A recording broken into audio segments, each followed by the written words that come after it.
பெய்து கொண்டிருக்கிறது. எங்களுடைய தெய்வங்களுடைய வித்துடல்கள் அங்கே இப்போது குளிர்விக்கப்பட்டு கொண்டிருக்கிறது.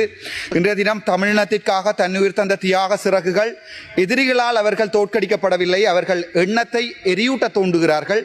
மாவீரர்கள் கல்லறையில் புதைக்கப்படவில்லை, எங்களின் கனவுகளில் விதைக்கப்படுகிறார்கள் என்ற உசாய் மணியினுடைய கவிதையோடு இந்த ஸ்பீச்சை ஆரம்பிக்கலாம் என்று நான் நினைக்கிறேன். எனக்கு மிகவும் கவலையான விடயம், நான் ஒரு தமிழனாக இருந்து கொண்டும் சிங்கள மக்களால் அதிகமாக இன்று வரை நேசிக்கப்படுகின்ற ஒரு தமிழனாக இந்த பாராளுமன்றத்தில் இருக்கிறேன் நான் பெருமைப்படுகிறேன். என்றால் நான் மனதில் பட்டவற்றை நேரடியாக கதைப்பதற்கு இன்றைய தினம் எங்களுடைய 323 கண்டெய்னர் கள்ளன் என்று சொல்லப்படுகின்ற ஒருவர், உங்களுக்கு தெரியும் யாரென்று, இன்றைய தினம் வந்து சொல்லியிருக்கிறார்.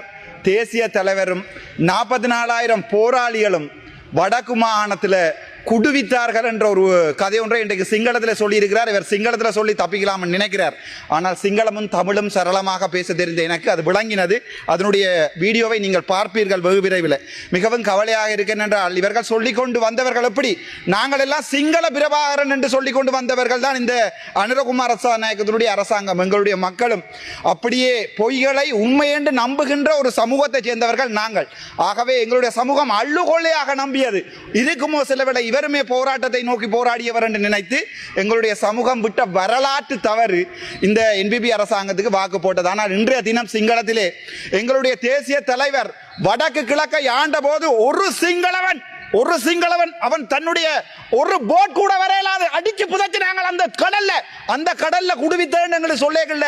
ஒரு தமிழ் மனுஷனா வெக்கப்படுறேன்.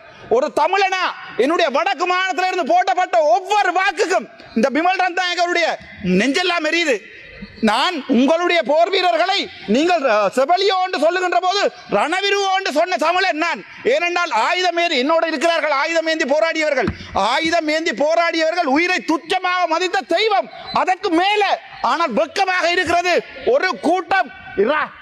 ஒரு கூட்டம் வந்து சொல்லுமாக இருந்தால் என்னுடைய தேசிய தலைவர் போராட்டவாதி என்று சொல்லுமா இருந்தா கவலையா இருக்கு. நீங்களும் ஒரு போராடின சமூகம், உங்களுடைய ஆயுதம் தூக்கின 1000 பேர் இருக்கிறீர்கள், வெக்கமா இல்லையா?